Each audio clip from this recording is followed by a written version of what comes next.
bonjour à toutes et à tous. Cette table ronde, c'est sur l'engagement, notamment l'engagement et les entreprises qui sont le carburant de cet engagement.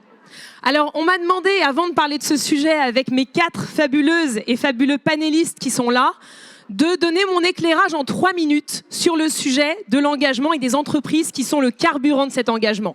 Alors, la tâche n'est pas évidente, mais voilà les quelques mots que je voulais vous partager en 3 minutes. D'abord, il y a un chiffre, 41%. 41%, c'est le taux d'abstention des 18-24 ans lors de l'élection présidentielle du mois dernier. Cette génération Z, c'est notre futur, mais il est clair qu'elle vit un désengagement assez net envers la politique. Mais il y a quand même une bonne nouvelle, c'est qu'elle reste néanmoins engagée, puisque dans le même temps, vous avez 63% des 15-25 ans français qui ont déjà été bénévoles. En fait, s'engager, c'est un besoin pour l'être humain parce qu'il va y trouver du sens. Et quelle que soit la nature de cet engagement, que ce soit un engagement associatif avec le caritatif, un engagement professionnel envers son entreprise, un engagement aussi personnel avec le mariage ou l'éducation de ses enfants, un engagement militant avec l'activisme et un engagement citoyen avec la politique. En réalité, l'engagement, il se joue à 3 niveaux qui sont interdépendants les uns des autres. Le niveau individuel, le niveau collectif et le niveau sociétal. Et aujourd'hui, c'est de l'engagement collectif à la jonction entre l'engagement individuel et sociétal dont nous allons parler. Et c'est là où on retrouve l'entreprise qui est au cœur du réacteur. Alors d'abord, l'engagement, il nécessite du courage. Celui d'être aligné avec ses convictions et d'en porter les couleurs dans ses pensées, dans ses mots et dans ses actes. C'est loin d'être évident. Le courage aussi d'investir sur l'avenir dans des contextes parfois difficiles et incertains. Ensuite, l'engagement, il va générer de l'innovation, puisqu'il mobilise en nous l'envie de faire différemment, de faire bouger les lignes. C'est le fameux Think Different que vous connaissez toutes et tous. Enfin, l'engagement, il se prouve dans le temps. Il ne se conjugue pas à l'instant présent. L'engagement durable, il se voit irrémédiablement dans les actes du temps long, loin des déclarations d'intention et des effets d'annonce. Alors, je vous pose la question, et je vais vous poser à toutes et à tous la question. Quel est le pouvoir de l'entreprise dans tout cela? L'entreprise, c'est la brique collective de l'engagement. Elle est plus puissante que les individus seuls. Elle est plus agile et plus indépendante que les institutions publiques. Son pouvoir d'action, je le crois sincèrement, est remarquable. Mais comme le dit la citation, « With all great power comes great responsibility ». L'entreprise et celles et ceux qui la composent ont donc une responsabilité immense, celle de contribuer à des futurs souhaitables en misant sur le capital humain. Et c'est maintenant que tout se joue. Nous arrivons depuis une poignée d'années, on le voit bien, au bout d'un système. L'entreprise engagée dont on va parler est l'un des plus courts chemins pour repenser et réapprendre le progrès. Celui d'une entreprise dite en croissance serait une entreprise qui fait d'abord grandir son capital humain, en misant sur la diversité, on va en parler, en faisant de son impact écologique et social la première mesure de sa croissance. Et ça va bien évidemment avoir pour conséquence une nouvelle dynamique économique. Parce qu'elles sont à la fois la matrice et le réceptacle des mutations de notre temps, les entreprises sont donc au cœur de cette bataille. Elles se doivent d'accompagner, voire d'impulser les changements nécessaires à une meilleure agilité. Il s'agit donc à la fois d'une responsabilité, nous l'avons dit, mais avant tout d'une chance. La chance de pouvoir contribuer à la redéfinition positive du monde dans lequel nous vivons. Alors saisissons-la. Merci.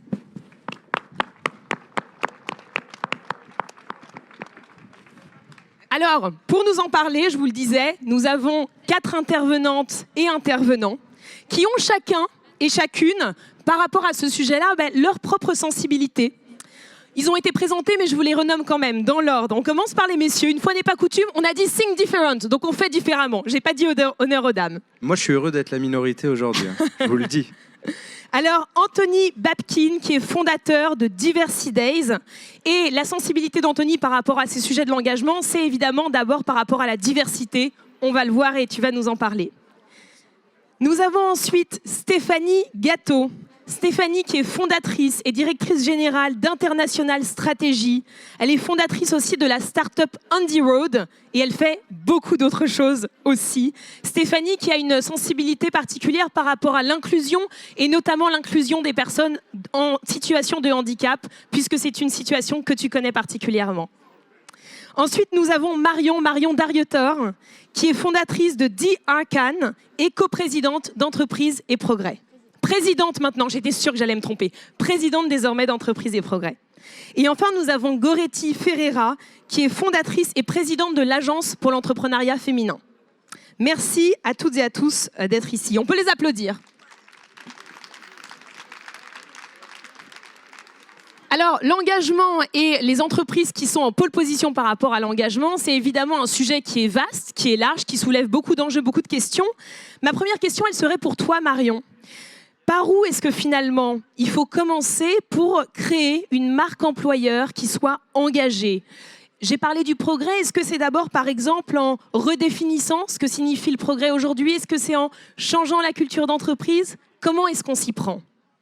Peut-être avant de te répondre, un commentaire sur l'intitulé de la conférence, parce que c'est le thème du carburant. Et c'est vrai que c'est un mot qui m'a beaucoup parlé, parce que l'engagement, moi, c'est non seulement un carburant, mais aussi une adrénaline, un shoot. C'est à peu près tout ça. Et je ne sais pas si ça me rend plus performante, mais en tout cas, je suis certaine que ça me rend plus heureuse. Donc, c'est un joli mot et j'ai beaucoup aimé. Pour te répondre, par quoi il faut commencer pour être une entreprise engagée ? Alors, la première chose, il faut que le patron où les patrons soient engagés.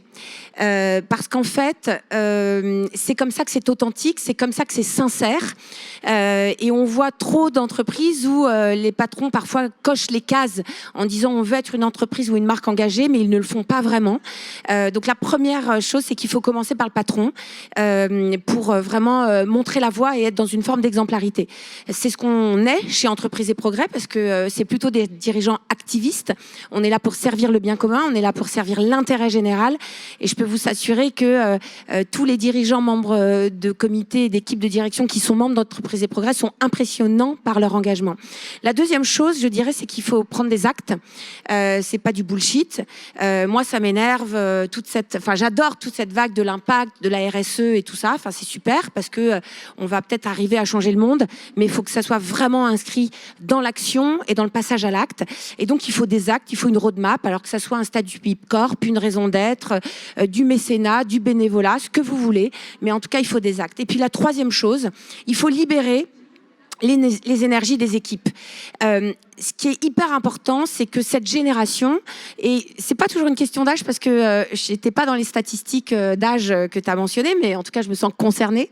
Et en fait, moi, ce qui m'hallucine, c'est que cette génération, en fait, elle a vraiment besoin de sens, elle a vraiment besoin d'engagement. Donc il faut trouver une façon pour leur dire, vas-y, fais ton truc. Moi, je sais que dans ma petite équipe chez Arcan, on est une quinzaine. Chacun des consultants a un engagement, qui soit sociétal, politique, un truc de bénévolat, mais qui se sente utile et que ça fasse du sens. Voilà.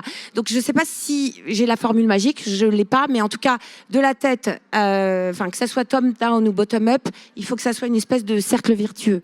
Oui, tu nous as quand même donné 3 clés assez concrètes, c'est-à-dire, si je résume, l'exemplarité insufflée par les dirigeants, donc la vision, le fait derrière d'avoir des actes, que ça se traduise dans les actes du quotidien, et ça c'est à tous les niveaux de l'entreprise, et enfin libérer, comme tu le disais, les énergies pour permettre à chacun, chacune de s'engager. Et j'aime bien ce que tu dis sur l'engagement, parce que je vois certaines entreprises qui parlent plus tellement d'objectifs, mais d'engagement, parce qu'en fait, c'est plus large que juste des chiffres. Ça va plus loin, donc c'est intéressant. Ouais. Et juste une petite page de pub, parce que souvent, on nous dit, mais il faut faire comment pour passer à l'acte et faire des trucs concrets. Et donc, je voulais juste vous signaler la dernière publication d'Entreprise et Progrès que vous trouverez sur notre site web. C'est l'impact en acte, avec un petit jeu de mots. Et tout simplement, c'est pour dire comment, en 10 actions, vous pouvez faire des trucs qui marchent. C'est super simple. Et c'est pour accompagner les entreprises sur la voie du concret. Merci Marion. Ma deuxième question, elle est liée, elle est pour toi, Anthony. Finalement, au sein de l'entreprise, toi, tu accompagnes notamment sur les sujets de diversité les organisations. Qui sont les acteurs clés de l'engagement et j'ai envie de dire du changement? Et plus précisément, comment est-ce qu'on fait ruisseler cet engagement à tous les niveaux de l'organisation? Qu'est-ce que tu observes? Alors déjà, bonjour à tous. J'aimerais déjà vous saluer et saluer les équipes de la tribune. Je trouve ça bien en fait. On peut les qui se passe applaudir, aujourd'hui. hein. Ouais, on peut les applaudir. C'est chouette ce qui se passe aujourd'hui. Et on espère que l'année prochaine, il y aura 2 fois plus de monde et l'autre année encore plus de monde. Moi, ce que je constate, on a mené je vais avoir un prisme un peu déformé parce que mon asso agit sur les questions de diversité et d'inclusion. On a mené un rapport l'année passée en lien avec les enjeux de diversité et d'inclusion dans l'entreprise. Et il y a un chiffre qui est ressorti, c'est qu'aujourd'hui, 1 Français sur 2 a déjà vécu ou subi des discriminations en entreprise. Donc ce chiffre, il a été un peu marquant, il a été repris quand même abondamment en presse parce que, en fait, on se dit, on peut tous vivre à un moment dans son parcours en entreprise des discriminations. Les premiers sans surprise, c'est le genre. On est une femme, on est discriminé à un moment de son parcours, à un moment de sa vie. L'âge. Souvent, c'est un des grands segments et on n'en parle pas suffisamment. On peut être discriminé aussi parce qu'on est jeune dans l'entreprise ou aussi parce qu'on arrive en étant senior dans l'emploi, donc on va être discriminé par rapport à notre profil. Et il y a aussi le handicap. Et le 4e, c'est sur les questions culturelles et ethniques. Donc, on va être discriminé par sa couleur de peau, etc. Face à cela, dans l'étude, ce que j'ai apprécié, c'est de constater qu'en fait, 86%, et ce chiffre était très marquant, 86%, et donc Marion parlait des patrons et des patronnes, et évidemment l'impulsion doit venir d'en haut, sinon il ne se passera rien. Et comme toujours dans n'importe quelle organisation. En revanche, il y avait ce chiffre de 86% des collaborateurs qui veulent que leurs entreprises s'engagent sur ces questions de diversité et d'inclusion. Ça veut dire qu'on passe de la parole aux actes et qu'on ait des actions concrètes. Et dernier chiffre, pour ne pas vous inonder de chiffres, mais c'était de montrer que le manager aujourd'hui dans beaucoup d'organisations a un rôle ambivalent. C'est tantôt, alors c'était pour 25% des répondants, tantôt celui qui va discriminer, tantôt celui qu'on va voir parce qu'on peut être victime de discrimination et donc on a besoin d'être épaulé. Donc ça veut dire que, moi je reprends un peu le contexte social et sociétal qu'on a vécu sur les 2-3 dernières années. On a eu Black Lives Matter, on a eu MeToo, ça continue. Vous voyez aussi tous ces mouvements sociaux qui ont révélé un espèce de mal-être dans certaines organisations. Donc il y a une attente des collaborateurs. Donc je rejoins Marion évidemment sur le passage à l'action des dirigeants et des dirigeantes. Je parle aussi des collaborateurs parce qu'on voit que finalement il y a une attente très forte aujourd'hui des collaborateurs qui ont besoin de se sentir inclus, pas seulement intégrés, inclus. Et donc face à une situation de handicap, face à une situation de reconversion professionnelle, face à du racisme ordinaire qu'on peut avoir dans certaines organisations, qu'est-ce qu'on fait? Et donc je ne crois pas trop à la stratégie du ruissellement, je pense qu'elle a fait preuve de beaucoup de limites, mais je crois au passage à l'acte parce qu'à un moment les salariés disent en fait je veux que l'entreprise s'engage et je veux dans mon quotidien peut-être moi aussi être utile, avoir du temps à accorder une asso. Je suis bien placé parce qu'aujourd'hui il y a beaucoup d'acteurs qui nous accompagnent en mécénat de compétences et je le redis à toutes les entreprises qui sont là aujourd'hui, messieurs, dames, votre rôle en tant que mécène est extrêmement utile, extrêmement important pour des assos comme les nôtres. Donc ça veut dire que le temps des collaborateurs peut donner du sens au travail, ou en tout cas davantage, parce qu'il y en a sans doute déjà à la base, j'espère. Et par ailleurs, ça va aider une association. Donc, je pense qu'il y a une action... C'est gagnant-gagnant, finalement. Gagnant-gagnant. Et peut-être que je veux le mentionner là, et j'arrête après. Sur la question des diversités aujourd'hui, il y a un index qui a été porté par Elisabeth Moreno il y a maintenant 2 ans, à l'issue d'un rapport qu'on a remis, nous, avec le Conseil national du numérique, qui portait l'idée que les entreprises doivent mesurer. Sur ces sujets-là, moi je crois que la réponse aussi face à ces enjeux d'impact, il faut systématiser la mesure. Je ne suis pas pro-quota ou je ne vous dis pas qu'il faut tout mesurer, mais il nous faut un point de départ. Quand on parle des discriminations, de quoi on parle ? Combien il y a de femmes au board ? Combien il y a de femmes dans les instances dirigeantes ? Combien elles sont payées ? Est-ce qu'elles sont payées à leur juste valeur, compte tenu à compétence égale d'un mec dans la même cellule ? Sur la question de handicap, arrêtons de parler d'inclusion, parlons à compétence égale d'opportunités professionnelles. Voilà, c'est tout ça. Il faut revisiter tout le jargon, mesurer et nous donner des indicateurs pour aller de l'avant. Merci pour cet apport, parce que ce que tu dis est d'autant plus important que tu parlais de jargon, mais les mots sont effectivement fondamentaux et tu n'as pas dit la diversité, tu as dit les diversités.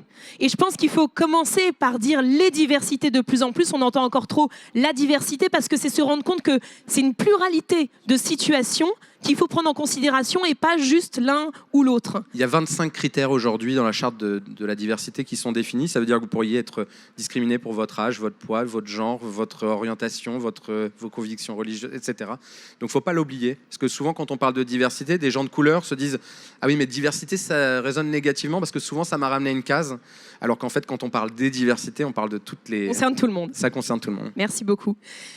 Ma 3e question, elle sera pour Stéphanie et Goretti. Comment est-ce qu'on fait par rapport à ça pour éviter les engagements de façade, pour pas tomber dans ce qu'on entend parfois, le greenwashing, le féminisme washing, et en fait on pourrait étendre ça à toutes les diversités. Stéphanie, comment est-ce qu'on fait pour éviter ces écueils selon toi? Alors déjà, effectivement, on m'entend ou pas là? Moi, je peux pas savoir si on m'entend. Bonjour. Oh, excusez-moi. Moi déjà, je voudrais remercier effectivement l'initiative de la tribune et de pouvoir donner une voix effectivement en plus à celles qui n'en ont pas forcément régulièrement. Je vais juste me présenter rapidement. Moi, j'ai 53 ans, je suis maman solo de 3 enfants, je suis polyhandicapée, je suis atteinte de surdité, de troubles moteurs et voilà, diagnostiqué Asperger aussi, qui font que je vis au quotidien aussi certaines discriminations, en tout cas que j'en ai conscience et que j'en ai eu pas mal sur mon parcours, et j'en ai encore quelques fois voilà, des sérieuses, et je voudrais les féliciter parce qu'on a une évolution, on parlait des diversités, mais aussi du vocabulaire, des tribunes qu'on nous accorde. À l'heure actuelle, on peut parler d'inclusion, on peut dire le mot handicap sans que tout s'écroule. On peut oser dire, même si c'est encore compliqué, qu'on l'est et qu'on est concerné. Il y a beaucoup de choses positives. On parlait des jeunes, de leur nécessité d'avoir des valeurs, des engagements, de pouvoir être utile. Il y a beaucoup d'indicateurs voilà, positifs. Maintenant, comme je suis hyper casse-pied, mais Laura le sait, je vais parler aussi des choses négatives au quotidien. Moi, je me suis beaucoup engagée à essayer de rendre le monde accessible à tous à travers mes projets, à travers le côté associatif dont on parlait. J'ai aussi essayé de relancer le hashtag, on en reparlera, mais MeTooHandicap pour les femmes victimes de violences en situation de handicap. Et il y a des choses qui m'encouragent, mais il y a des choses qui me font vraiment, entre guillemets, peur, on va dire. On a un tournant historique, on le sait depuis déjà 2-3 ans, entre le Covid, entre tout, voilà, tout ce qui se passe autour de nous. Et on parle beaucoup de reconstruire, de vivre ensemble, de société inclusive, très bien, sauf qu'on est en train de reproduire exactement les mêmes schémas. Les choses se sont aggravées pour les femmes, les personnes en situation de handicap, les minorités, alors qu'on a des outils, on a des moyens qu'on n'avait pas encore il y a quelques années. Je vais donner juste quelques chiffres puisqu'on parlait de la diversité. À propos du handicap, on est en train de reconstruire une société où on met à peu près un tiers de la population de côté tous les jours en créant des solutions dans nos entreprises, dans nos événements, où on met de côté voilà, une bonne partie de la population mondiale. On est 1 milliard sur Terre en situation de handicap. Qu'est-ce qu'on veut reconstruire aujourd'hui, que ce soit dans l'entreprise ou au niveau sociétal? Je ne peux pas le porter, merci Anthony.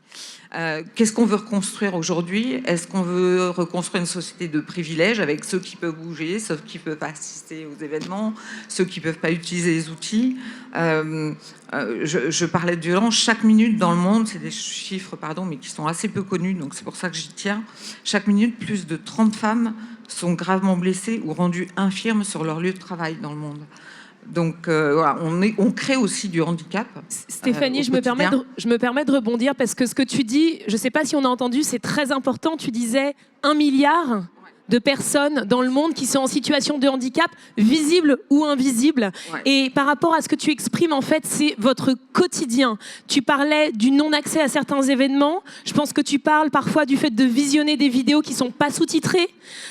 Tu parles de tout ce quotidien dont on ne se rend pas compte quand on est valide. C'est ça. Et qui ne permettent pas cet accès-là. Tout à fait. Alors, en fait, moi, il y a 2 thématiques. C'est la première, je voulais conclure là-dessus, la première partie, mais c'est que... Alors, j'ai une situation qui est très douce comme ça, même si je suis quelqu'un d'un peu dur, mais la différence, c'est cette chose merveilleuse qu'on a tous en commun. Donc, en fait, on est tous uniques, on a tous du talent. Voilà. Et ça, c'est super important et que je trouve ça en même temps admirable et dramatique qu'en 2022, on parle de diversité. Ça fait partie de notre quotidien. On ne devrait même pas avoir à régler ce problème-là. Donc ça m'énerve un petit peu, voilà, comme certaines choses qui m'irritent. La deuxième chose, c'est effectivement, on doit reconstruire une société qui nous ressemble, à chacun de nous, qu'on soit tous représentés, tous visibles, et qui soit conçue par tous et pour tous. Et le fait de créer de l'exclusion par justement ce manque d'outils accessibles, ce manque on est en train de recréer de la discrimination, et même encore pire, puisque, voilà, je vous dis, tous les jours, on oublie, on met de côté aussi toutes ces personnes qui ne sont pas forcément visibles. Et on est en train, en fait, juste d'aller dans le mur. Donc moi, je suis un peu une lanceuse d'alerte. Je suis désolée parce que j'ai pas forcément un beau rôle, mais pour le vivre au quotidien, voilà. Encore dernièrement, je vais citer que 1 ou 2 exemples. On a osé me dire en face à face. J'étais là pour du conseil en stratégie. On a osé me dire, Madame, quand on est une femme et en situation de handicap, on reste chez soi, on ne prend pas des postes à responsabilité. En 2022, quelqu'un est capable de vous dire ça devant tout le monde. Il peut le penser, mais il n'est pas obligé de le verbaliser. Donc, si vous voulez, je trouve que ça ne va pas assez vite, que ce tournant, c'est très bien, mais on n'en est même pas à la prise de conscience. L'entreprise a des devoirs et des responsabilités. Et je reviens sur la violence. Est-ce que quand on accueille quelqu'un de différent, est-ce que l'entreprise est, on va dire, attentif au fait que les conditions sont réunies pour l'accueillir, pour la respecter et pour qu'elle soit sécure, qu'elle soit safe dans son quotidien. Je vais finir sur ce chiffre. 4 femmes sur 5 sont victimes de violences au quotidien dans les personnes, les femmes en situation de handicap. 4 sur 5 au quotidien. C'est que ce soit une adaptation de poste, que ce soit une humiliation, que ce soit... C'est absolument inadmissible. Ce que tu dis est hyper important et tu as raison de taper du poing sur la table et t'en parles avec émotion parce qu'en fait, ça te concerne et ça concerne beaucoup d'autres personnes. Mais merci de le dire, on est aussi là pour parler vrai. Donc tu as bien répondu effectivement à la question avec ces exemples-là et on voit ce qui doit être changé par tes exemples. Goretti, qu'est-ce que tu observes toi sur ces écueils justement à éviter sur toute cette tendance du féminisme washing peut-être pour ce qui te concerne, mais qu'est-ce que toi tu observes ? Alors moi déjà, quand j'entends féminisme washing, je pense spontanément au livre de Léa Lejeune, qui a très bien expliqué, donc je le recommande fortement, toute la mécanique et tout le phénomène du féminisme washing. Maintenant, pour répondre, j'ai envie de dire les actes, bien évidemment. Le blabla, c'est bien, mais on sait tous que c'est les actes qui comptent. On l'a entendu déjà à 3 reprises. Et effectivement, eh bien, l'engagement des entreprises, cette réelle volonté d'agir, cette réelle volonté de vouloir faire évoluer les comportements, de vouloir faire évoluer les mentalités. Donc je pense qu'aujourd'hui, clairement, c'est assez facile de voir si finalement les entreprises sont en congruence. Il suffit de regarder en interne, tout simplement. Je pense qu'on a pas mal de points qu'on peut voir et que l'on peut observer pour savoir si oui ou non elles sont en congruence. Pour les citer, j'ai envie de dire, déjà, on peut regarder la composition des instances dirigeantes. Je crois que la composition des instances dirigeantes, elle parle d'elle-même. Ensuite, on peut avoir effectivement la reconnaissance, l'implication des entreprises sur les sujets de RSE. Effectivement, est-ce que, en effet, il y a un volet, par exemple, égalité professionnelle, clairement, dans la RSE des entreprises. On peut regarder également si y a la présence d'un réseau interne, effectivement, en faveur de la mixité, en faveur de l'égalité pour les sujets qui concernent l'agence. On a également leur mobilisation concrète au niveau des politiques de progression d'égalité professionnelle. Clairement, est-ce que les entreprises, aujourd'hui, eh bien, sont mobilisées sur la formation, sur l'accompagnement, sur la sensibilisation au niveau des entreprises ? Et puis, bien entendu, pour pouvoir s'assurer si elles sont dans l'action, on a bien sûr les chiffres, les quotas légaux, mais pas que d'ailleurs. Je pense qu'on a les chiffres et les quotas légaux, mais on peut aussi regarder si finalement les entreprises, elles ont des initiatives personnelles aussi, si elles ont mis en place des outils personnels de mesure. Anthony parlait de la mesure, mais je suis archi d'accord avec lui. Est-ce qu'effectivement elles ont cette implication personnelle, cette volonté personnelle? Est-ce qu'elles ont des outils pour mesurer ce qui se passe, qui aujourd'hui sont là, sont à leur disposition? Je pense notamment, tiens, je vais faire un petit clin d'œil à l'empreinte digitale de Mixity, dont on a la fondatrice qui est quelque part par là, Dominique Crochu, qui effectivement, eh bien, aujourd'hui, l'empreinte digitale de Mixity, aujourd'hui, elle va pouvoir mesurer tous les sujets liés à la RSE, liés à la diversité aux diversités dans leur globalité. Donc je pense que finalement, on a pas mal de choses quand même qui permettent de constater si on est juste dans le blabla, quoi. Est-ce que les entreprises, elles sont vraiment en congruence? Est-ce que, ok, elles nous disent ce qu'elles font, mais est-ce qu'elles font vraiment ce qu'elles disent? Ce que tu pointes est très important. Je voudrais qu'on rebondisse avec Marion, parce qu'en fait, c'est facile, entre guillemets, de se mettre en conformité quand il y a un cadre légal. Il y a l'index diversité qui va arriver, il y a l'index EGAPRO, donc évidemment, les entreprises vont avoir cette obligation de se mettre en conformité. Et ce que tu as dit, tu n'as pas parlé de conformité, tu as parlé de congruence. C'est-à-dire comment est-ce que les entreprises peuvent elles-mêmes être précurseurs de certains sujets sans attendre forcément le cadre légal. Ma question, Marion, c'est est-ce que chez Entreprises et Progrès, vous avez peut-être une réflexion par rapport à ça sur les indicateurs que les entreprises peuvent mesurer pour aller de l'avant sur ces sujets? J'ai envie de dire, tu vois, au-delà du cadre légal. Oui, parce qu'effectivement, la compliance, elle n'est pas suffisante. Faut aller au-delà des standards. C'est pas évident pour les entreprises. Enfin, déjà, l'application des standards et des référentiels, enfin, c'est déjà une bonne chose. Ensuite, ce que je vois par rapport aux membres d'Entreprises et Progrès, c'est qu'ils font des expérimentations pour essayer d'aller au-delà. Je vais prendre un exemple. L'Oréal, sur le handicap invisible, a lancé des choses très intéressantes sur la dyslexie, l'autisme également.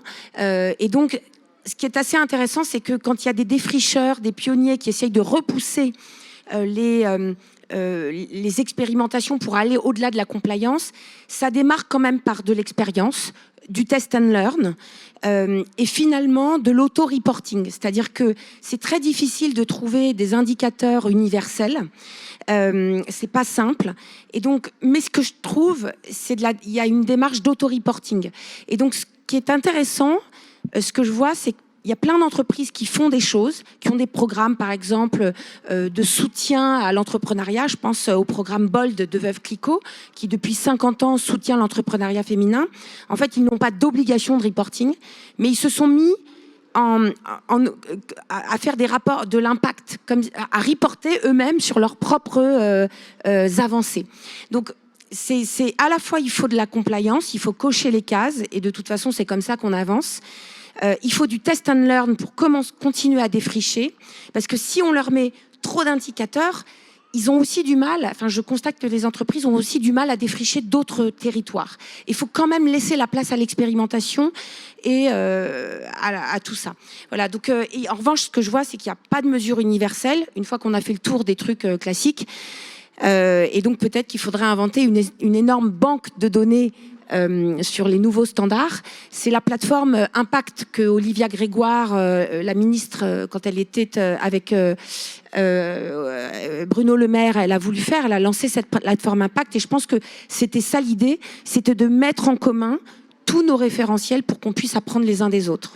Voilà, donc oui au quota, enfin oui à la mesure, mais oui à l'expérience, au bêta-testing et à une forme de mise en commun des référentiels pour progresser ensemble. Merci Marion. C'est intéressant ce rapport au temps parce que on voit avec les chiffres que vous avez mentionnés, notamment Anthony et Stéphanie, qu'il y a urgence. Et en même temps, c'est ce que je disais, l'engagement se conjugue au temps pas que présent. Et cette approche test and learn, elle doit aussi être comprise et elle est importante. J'ai une question pour toi, Anthony, parce que qui dit engagement dit aussi responsabilité des entreprises à intégrer des potentiels issus des classes plus modestes. On sait que malheureusement en France, le fameux ascenseur social, il est encore en panne. Comment est-ce que les entreprises peuvent être des véritables ambassadrices de la méritocratie dans un pays où quand même le diplôme est encore vu comme le sésame et où le réseau, il faut le dire, est aussi un privilège de certains? C'est une question extrêmement difficile. J'y ai été à titre personnel confronté dans mon parcours, sans faire de moi-jeu, mais j'ai été aidé par la Fondation Mosaïque à l'époque pour trouver mon premier job, alors que je suis blanc. J'ai un prénom plutôt à consonance française, Anthony, un nom à consonance russe pour mon nom. Mais en fait, je me rappelle que le cabinet Mosaïque m'a dit « Anthony, il y a 3 raisons pour lesquelles vous pourriez être discriminé. Votre nom à consonance étrangère, votre ville de banlieue et le fait que vous n'ayez pas d'entreprise, de grande entreprise sur votre CV. » Et à cette époque-là, moi, j'ai cru que c'était une blague. Je me suis dit « Bon, c'est la seule opportunité professionnelle qu'on me propose, donc j'y vais. » Et 10 ans plus tard, j'ai compris que j'étais le quota.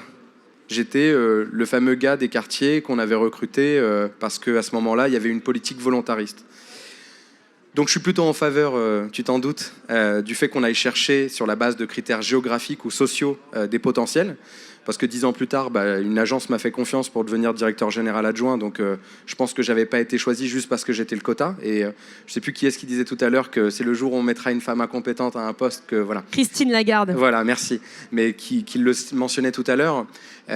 Donc c'est la même chose pour les gens de quartier. On ne demande pas de sympathie ou d'empathie. On demande à compétences égales à avoir les mêmes opportunités. Et ça, c'est la chose la plus difficile. On n'est pas les pauvres petits déshérités, etc. Il y a plein de gens brillants dans les quartiers, des gens qui sont autodidactes aussi. Et c'est là où, si des start-upers m'entendent, j'ai envie de leur faire passer ce message. Les start-up aujourd'hui sont plus de 80% à ne pas avoir de politique de diversité et d'inclusion. Alors, sur cet enjeu d'innovation, parce qu'elles ont réinventé plein de choses dans les modes de travail, dans le travail à distance, dans la disruption en tout genre, sur des business models, etc. Ce que moi, je constate aujourd'hui, c'est qu'elles sont en panne de croissance à cause des potentiels qui leur manquent. J'ai envie de leur dire, travaillez sur ces bases des enjeux de diversité et d'inclusion et allez puiser les talents qui vous manquent dans les territoires où vous n'allez pas les chercher. Mais ça suppose une chose, et c'est aussi vrai pour les grands groupes, c'est de changer les grilles de lecture. Aujourd'hui, malheureusement, on va regarder le diplôme, on va regarder votre nom, on va regarder... Vous savez qu'aujourd'hui, il y a un chiffre encore, je vais en donner plein, mais c'est le défenseur des droits. À compétence égale, avec un nom à consonance étrangère, et en particulier maghrébine, vous avez 36% de moins d'avoir accès à un entretien de recrutement. On a un souci. Et ça, je vous dis ça, mais il y a une étude aussi sur, je ne vais pas toutes les citer, mais ce qui s'est passé aussi sur la recherche de logement. Une entreprise sur deux, une agence immobilière sur deux, aujourd'hui, est prête à discriminer sur la base du nom. Donc, on a un enjeu dans ce système méritocratique dont tu parles, c'est de dire, OK, si on croit aux bases de la méritocratie, à compétence égale, chance égale. Sauf qu'aujourd'hui, cette discrimination, elle agit à chaque étape de la vie de quelqu'un, d'une personne de couleur, d'une personne de banlieue. Donc, il faut rompre toutes les barrières et surtout changer les grilles de recrutement. Et aujourd'hui, ne plus penser seulement en termes d'études ou en termes d'école, mais en termes de compétences, en termes d'appétence sur un métier. Et c'est un vrai changement à opérer dans toutes les cellules de direction de ressources humaines, parce que moi, j'entends encore des boîtes qui me disent « Ah non, nous, c'est Bac+5 et pas moins ». Ah ben non, nous, c'est tel type d'école. Je me rappelle en tant que jeune diplômé Sorbonne, parce que je me suis fait suer pour un mauvais élève que je suis, à aller dans une école comme la Sorbonne, donc à me donner un peu de mal et à être aidé, etc. Et je me rends compte que l'agence qui était venue me chasser était venue à la Sorbonne pour nous présenter l'agence. Et je dis, mais pourquoi vous venez nous voir, nous ? Ah ben parce que vous êtes des profils qui réussissaient bien. Et quand j'étais à la fac d'Evry, il n'y avait personne. Et là, je me suis dit, mais quel gâchis ! Quel gâchis. En fait, c'est à 30 km, donc il faut prendre le RER. J'en conviens, le RERD, il y a quelques contraintes. Mais ça ne marche pas toujours. Mais je me dis, à quel moment ces entreprises font l'effort de faire le pas de côté, de changer, et surtout dans des métiers tels que l'agence de communication, des métiers de créatif. Est-ce qu'il faut un Bac+5 pour être un bon créatif ? Est-ce qu'il faut un Bac+5 pour être un bon concepteur-rédacteur ? Est-ce qu'il faut un Bac+5 pour être un génie des internets ? Je ne suis pas sûr.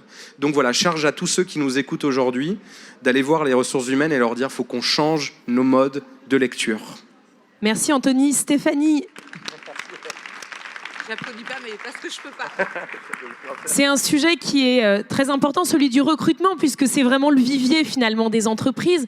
Stéphanie, comment est-ce que les entreprises peuvent faire pour recruter et accueillir mieux les personnes en situation de handicap, et notamment les handicaps invisibles ? Comment on fait quand on est face à un recruteur et quand on arrive dans une entreprise et que personne ne connaît notre handicap ? Alors, c'est très compliqué. Moi, je voudrais rebondir sur ce qu'a dit Anthony à propos des discriminations. Alors, en plus, j'ai beaucoup de chance parce qu'en ce moment, je suis sur 3 critères. J'ai plus de 50 ans. Je suis une femme. Je suis atteinte de... Enfin, je suis entre 50 et 80% d'un potentiel normal. Je pourrais dire presque que je suis blonde. Il paraît que parfois, c'est un handicap. Mais bon, ça ne marche pas toujours. On est mal là, putain. Mais ouais, on est mal. Mais, et je voudrais revenir là-dessus parce qu'effectivement, comme il le disait, en plus, à chaque étape... Je suis le quota, pas blond. C'est vrai ? C'est ça, oui, je suis le quota, pas blond. Anthony, c'est un quota. Merci. Mais c'est très compliqué et c'est surtout que tant qu'on aura honte de se dévoiler, de se rendre visible et d'oser témoigner comme je le fais, parce que ça demande un petit peu de courage, mais parce qu'on n'est pas forcément dans des lieux où on se sent accueilli et où on a peur souvent, alors soit d'être discriminé à l'embauche, soit une fois qu'on est embauché, on est mis sur une voie de garage et on va vous dire estimez-vous heureuse déjà, on vous a donné un poste. Hein. Ou alors, l'adaptation peut-être, mais bon, moi je vois le dernier poste de salarié que j'ai eu, au bout de 9 mois, c'était toujours pas adapté. Et pour ma surdité, tenez-vous bien, on m'avait donné un téléphone avec un cordon, avec des touches, et on m'a dit, vous mettez le haut-parleur sur votre oreille. C'est un grand groupe français, je ne peux pas dire le nom, mais j'ai trouvé ça quand même fabuleux d'oser dire des choses pareilles et d'en être là. Donc il y a une question de méconnaissance, et je dirais que ça va dans les deux sens. C'est à nous aussi d'oser un peu nous dévoiler et d'oser expliquer comment on fonctionne et qu'on fonctionne différemment. Sur la discrimination, moi, c'est très compliqué parce qu'il faut changer la tournure d'esprit, l'inconscient collectif, dans le sens où il faut valoriser la différence, quelle qu'elle soit. Et d'oser dire que, entre guillemets, parce qu'on est handicapé, on pense différemment, on peut être plus persévérant, on a l'habitude de dépasser les obstacles, on est, on va dire, agile et réactif parce qu'on n'a pas le choix et il faut trouver des stratégies d'innovation et de compensation au quotidien. Tout ça, il faut, en fait, on parlait un peu de leader et j'aime pas tellement le terme de rôle modèle, mais si demain on a des dirigeants qui osent dire j'ai une prothèse auditive, j'ai une prothèse à la jambe, je sais pas quoi, et pourtant, regardez, j'ai pu me débrouiller, j'ai pu faire. Pour libérer cette parole, en fait, il faut qu'on ait concrètement des gens qui osent se dévoiler. Et rendre ça visible. Et tu as un credo, Stéphanie, tu l'as pas cité, mais c'est de faire de la différence la norme. Exactement. Donc, il y a ça, et puis je finirai juste sur un truc. On parlait tout à l'heure de normaliser, d'évaluer, etc. Il y a quelque chose qui est très intéressant qui va arriver dans quelques années. Malheureusement, je trouve trop tardivement, mais on va y arriver. C'est le principe de conception universelle. Et ça, une fois en fait que toutes les entreprises de la planète se seront alignées sur ce principe de conception universelle, tous les outils, tout ce qu'on fera au quotidien sera adapté à tous. Alors, ça va être très long à mettre en place, ça va être une obligation certainement qui va être longue. Mais voilà, il y a beaucoup d'indicateurs quand même positifs. Et on parlait des startups, ça veut dire pour tout ce qui est conçu en ce moment, produit ou service, il faut que ce soit conçu à la base de manière universelle et donc inclusive. Ça. Tout à fait. Merci. Une question pour toi, Goretti, avant le mot de la fin, parce que c'est passionnant, mais ça passe vite. On voit qu'il y a beaucoup de choses qui se passent au niveau des femmes. Il y a beaucoup de communication sur le sujet notamment de l'entrepreneuriat féminin. On sait aussi que les chiffres encore sont loin de ce qu'on pourrait espérer par rapport à l'entrepreneuriat féminin. Quelles sont tes observations sur la manière dont ça bouge réellement au niveau de l'entrepreneuriat féminin? L'entrepreneuriat féminin ou les entreprises et l'égalité professionnelle? Les deux? Ok. Je pense que ça bouge inévitablement, mais que ça pourrait bouger encore plus. Encore une fois, toujours pareil par rapport aux actions qui peuvent être menées. Alors, si on fait un focus plutôt entreprise, je pense que la problématique, c'est encore et toujours les actes. On n'a pas arrêté de le répéter et je vais continuer à le répéter. L'engagement, la mobilisation, avoir effectivement des vraies politiques de progression d'égalité professionnelle, avoir des personnes dédiées aussi à ces sujets-là, parce que trop souvent encore, on s'aperçoit quand on est dans le conseil, peut-être que Marion va le confirmer, mais que en effet, on attribue ces sujets à une personne qui finalement ont d'autres responsabilités à côté. Donc, c'est pas un sujet à part entière, et ça, c'est un vrai problème, parce que de mon point de vue, effectivement, il faut avoir des personnes dédiées à ces sujets-là. Ce sont des sujets à part entière. Et puis effectivement, après, mettre en place tout ce qui suit. Donc pour moi, pour faire bouger les choses, il y a 4 thématiques aujourd'hui fortes et incontournables. C'est former, accompagner, sensibiliser, mesurer. Donc on l'a souvent dit, mais c'est vrai que ça devient primordial aujourd'hui pour pouvoir répondre aux enjeux auxquels on est confronté. Merci beaucoup. Je voudrais qu'on termine rapidement pour chacune et chacun. On recommence par toi, Anthony, sur un mot de fin.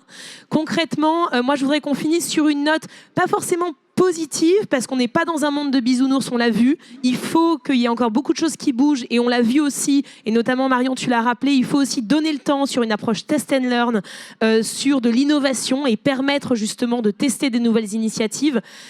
Le mot, la question de fin sur laquelle vous pouvez répondre succinctement, c'est quelle est l'opportunité pour les entreprises de vraiment mettre l'engagement au cœur de leur stratégie. Pas d'en faire un nice to have, mais d'en faire un must have, quelque chose d'incontournable. Moi, je vais avoir quelque chose de très pragmatique en tant qu'acteur associatif, c'est que, je l'ai dit en intro, mais je pense que les collaborateurs de l'entreprise sont un vivier extrêmement important pour nous. Je vais citer une asso avec laquelle on travaille beaucoup, qui s'appelle Share It, C'est une asso qui met à disposition d'acteurs comme nous qui ont besoin à un moment de muscler leur stratégie digitale. Donc en particulier, nous on a créé une plateforme qui s'appelle Déclic Numérique, qui aide massivement sur tout le territoire national à aider des gens à se reconvertir vers les métiers. 25% du numérique, donc 25% sont des personnes en situation de handicap, 25% sont RSA, on a 60% de femmes, donc on a vraiment des gens qu'on considère être sous-représentés dans le numérique, et cette plateforme, on l'a créée grâce à cette association, et cette association, en fait, elle intermédie le mécénat de compétences, donc en fait, les gens qui sont à notre disposition sont des consultantes chez KPMG, Accenture, plein d'autres acteurs de la tech ou du conseil. Donc vraiment, moi, j'espère que la meilleure, enfin pour moi, la meilleure manière de rendre ça concret, comme l'ont fait beaucoup de boîtes avant ça, et plutôt sur le sol américain, c'est de dire on va consacrer 20% du temps du collaborateur pour qu'il le mette à disposition d'actions qu'il juge utiles ou qu'il le touche. Donc je crois que la contribution sociale des entreprises, elle passe par ce qu'elle a de plus cher, c'est la valeur humaine. Voilà. Merci beaucoup. Stéphanie, un mot de la fin? Pardon. Alors moi, je vais revenir sur ce que, effectivement, tout à l'heure, j'ai dit. Le fait de... Pardon ? Je vais revenir sur le fait qu'effectivement, on doit considérer, on n'a pas d'option, il n'y a pas, pour moi, il n'y a pas de sujet, on doit vraiment, la diversité est la norme, donc on ne devrait même pas dire doit devenir la norme, mais malheureusement, on est obligé de le faire. On sait qu'elle est source d'opportunités, d'innovation, de performance, donc pour moi, je ne comprends même pas qu'on puisse fonctionner en fait autrement. Et la diversité, particulièrement dans le domaine du handicap ou d'autres minorités, si on peut dire minorité, puisque voilà, c'est un peu compliqué. Pour moi, c'est pas de la charité, c'est pas une obligation, ça doit pas être une bonne action. Pour moi, c'est un devoir et une responsabilité de chacun, quel que soit le niveau, que ce soit un manager vis-à-vis de son équipe, au quotidien, voilà, autour de nous. Et je trouve qu'il faut permettre, évidemment, aux femmes, aux personnes en situation de handicap ou sous-représentées, mais on doit leur permettre de leur autoriser cette place qui est largement légitime.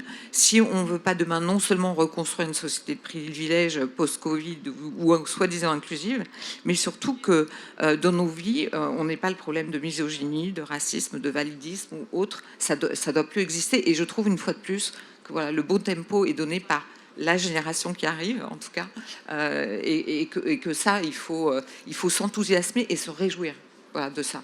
Merci Stéphanie. Marion? Peut-être deux réflexions. La première, c'est plus ma casquette professionnelle, parce que moi, dans mon métier de communicante, j'accompagne des dirigeants, des leaders. Et en fait, je me rends compte que mon job, c'est quand même de les exposer plus aux problématiques de la différence, qui doit être la norme. Parce que je me rends compte que souvent les dirigeants, ils aiment bien signer des tribunes dans le JDD et l'Opinion pour dire c'est super les réfugiés, c'est super les jeunes, c'est super LGBT. Et en fait, ils savent pas si on dit noir ou black, on sait pas, ils sont jamais allés visiter un camp de réfugiés à côté. Et en fait, du coup, c'est juste une réflexion personnelle, parce que je suis assez sensible à ce que tu dis sur la différence et l'atypisme. Et du coup, voilà, je repars avec, en tout cas, mon enseignement à moi, qui est de dire il faut que je continue à militer auprès des dirigeants. Voilà. Pour répondre à ta question sur les opportunités, je vais être super cynique. En fait, les entreprises, comment les faire basculer? Il faut leur montrer tout simplement que les boîtes qui carburent à l'engagement, elles sont plus performantes, qu'elles ont plus de clients, plus de talents et plus de fric. Et à un moment donné, pardon, mais si ça... Et voilà, et moi je me vis comme une espèce de hackeuse où je rentre dans les boîtes et je vois qu'ils ont des objectifs financiers et leur montrer que il y a des voies qui fonctionnent et voilà, soyons un peu cyniques. Merci Marion. On me fait des grands signes sur le fait qu'on est time out. Goretti sur le... Alors, je vais faire très vite, rassurez-vous. Je pense qu'après tout ce qu'on vient de dire, je vais juste dire 3 mots en fait. Enjeu, voilà, action et ensemble. Merci.